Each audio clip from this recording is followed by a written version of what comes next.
spiral out of control. And it made me start making decisions that were not good for me. And then it made me start being someone that I was not. And so then I realized I needed to start taking what people were saying to me negatively and turn it around to be a positive. And that's where adjectives came from. Because an adjective is nothing but a word that describes the noun, and I'm the noun. And I had to realize that I had to take all the stuff from my cousins telling me that I was worldwide, or my cousins telling me jump off the house and we're gonna put our ear on the ground and see if it's shake. I had to go through that as a child. So it's like that's what we took, turned it around, and now this is what you see. And I had to start learning. The biggest thing about adjectives is that you have to learn your self-worth. And so many times as women and as men, we don't know our self-worth. So then when we don't know that, we let people take us for granted. We let people use us. We let people just walk over us, say anything to us. And one of the words in the book that means so much to me is autonomy, because adjectives is an acronym. And the A stands for autonomy. That means you're taking control of yourself, taking control of your life. And one thing that happened to me, and when I knew I was on the right road, and people are here that are from my church, so some of them may know this story, some of them may not. I started challenging people because they would not call me by my name. And my name is not Debbie, it's not Deb, it's not anything other than Deborah. Now some people know my nickname and they will use it. But not everybody knows that name because that's something my father called me. And my nickname was Sapphire. And that's what my daddy called me. And not everybody knows that, but I don't use it a lot either. But the thing is, I had somebody really get mad at me. I'm talking about to this day does not speak to me. To this day walks right by me and roll their eyes because I told them, if you can't call me Deborah, then call me Reverend Franklin. Because that's really who I am. And technically, if I want to pull rank, or whatever that means, that's what you should be calling me anyway. But they really I'm talking about offended because I didn't want you to call me by my name. But then that's when, at first I was like, oh my God, what is going on? But that's when God let me know, you doing what you're supposed to do.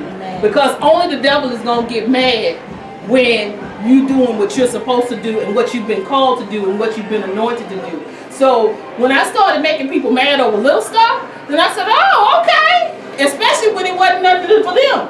I wasn't hurting them in any kind of way.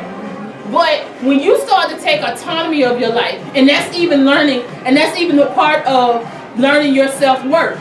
Because when you know that, can't nobody walk over you there. And then the biggest thing of this is, for me, keeping your mouth shut. Because, baby, I am a truck driver's daughter. Honey, I got a vocabulary. And then I moved here from Texas. And my vocabulary expanded because I thought some of my old students were coming.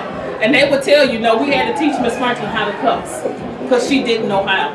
She didn't know how to run it together just right. But when they taught me, I did pretty good. And to this day, they'll call me and say something like that. But the thing with that is, I've grown a lot from that. And I've learned a lot from that. But I'm not that person anymore. But it's like I had to go through that.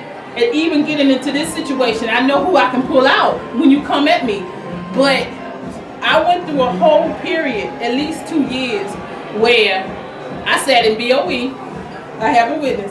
I used to almost cry every time we would start talking about what we were doing in ministry because it was vexing me so bad.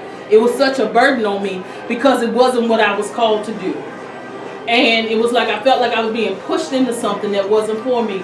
But I knew I had to go through it because I needed to experience some things that in ministry that I had never experienced before. I had to learn how to work with people that didn't want to work with me.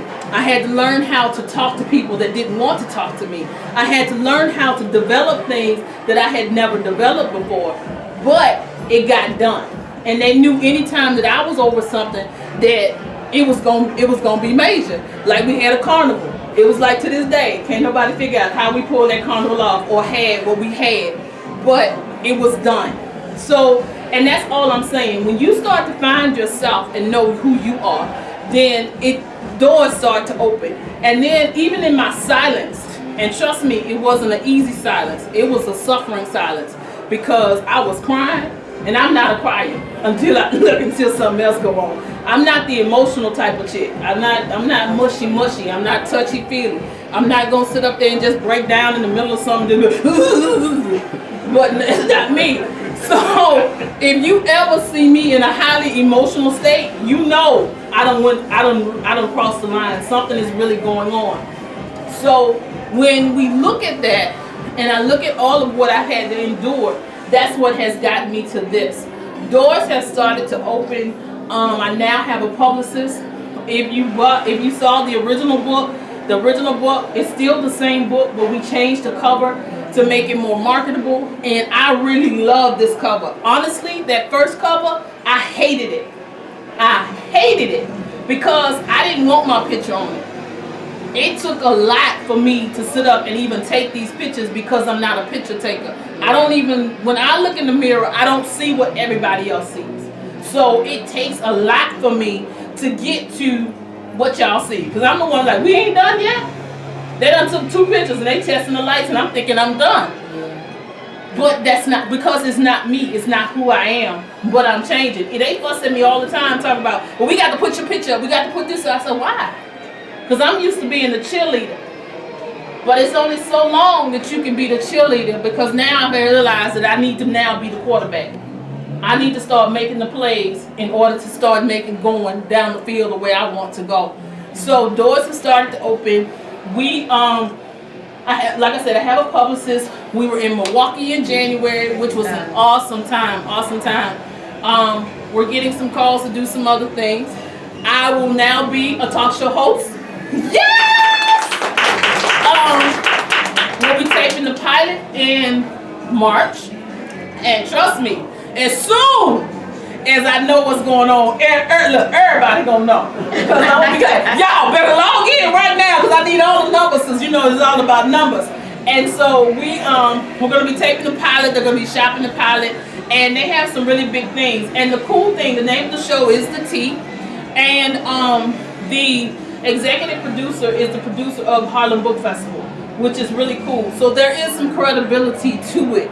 We'll be reviewing books, and but the cool thing is just not going to be books. And trust me, the ladies that I'm on the cast with are very opinionated, so you know I'm having so much fun with that.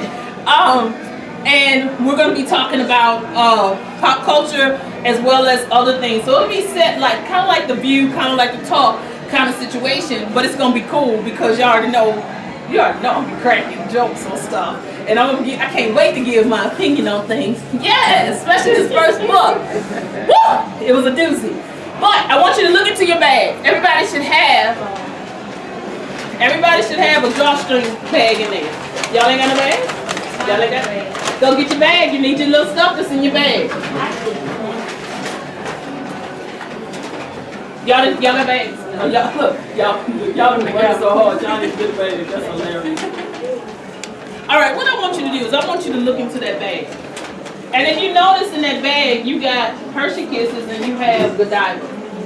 If you have read, when you read the book, there's a section of the book about finding your self-worth. And I asked the question, are you a Hershey's Kiss or are you a Godiva? And the reason why I asked that is if you notice you got more Hershey's Kisses in the bag than you have Godiva, right? Because why? They both chocolate. Godiva is a finer chocolate. Quality? The quality of the chocolate. Piece of Godiva, you're going to be set. We need about 4 Hershey Kisses to really get your fix. And exactly. And think about that about your life. Are you a Hershey's Kiss or are you a Godiva? Are you everybody? Are you available to everybody? Are you being used? Are you the one that they just have a bunch of quantities of everywhere? Or are you the Godiva chocolate that is always going to be standalone and you're going to know your self-worth? Because Godiva is not everywhere. And what messed me up, I went to a meeting the other day, and this is how I know that we are all Godivas, is because in this basket it had all kind of Hershey's and no Godiva. But when you know that you are a Godiva, you have no other choice but to reach your highest height, because your self-worth is above all else. Your quality is above all else.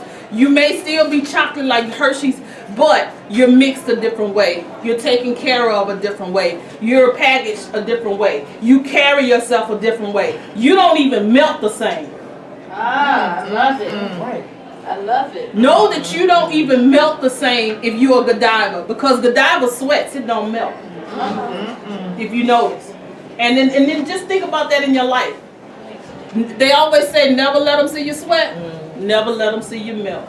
Because as long as you sweat, you still standing, and you still breathing, and you still getting to the next level. Because remember, you always want to go to the next level. Never take the negative stuff and let it stay there. Now, I do have a rule of thumb for that. Whenever something happens, you got to grieve about it. Let's be real, we human. But don't grieve over that thing more than 24 to 48 hours. And if it takes longer than that, you need to go get some help. It's okay, the number's good. EAP, the EPP, it's okay. Use that insurance. That's why they put it there. Use it. Call the number. I'm just saying. But one thing that I want, if you leave here with nothing else, is that remember that you are worth everything. You are the one that's supposed to stand above, and you are the diver.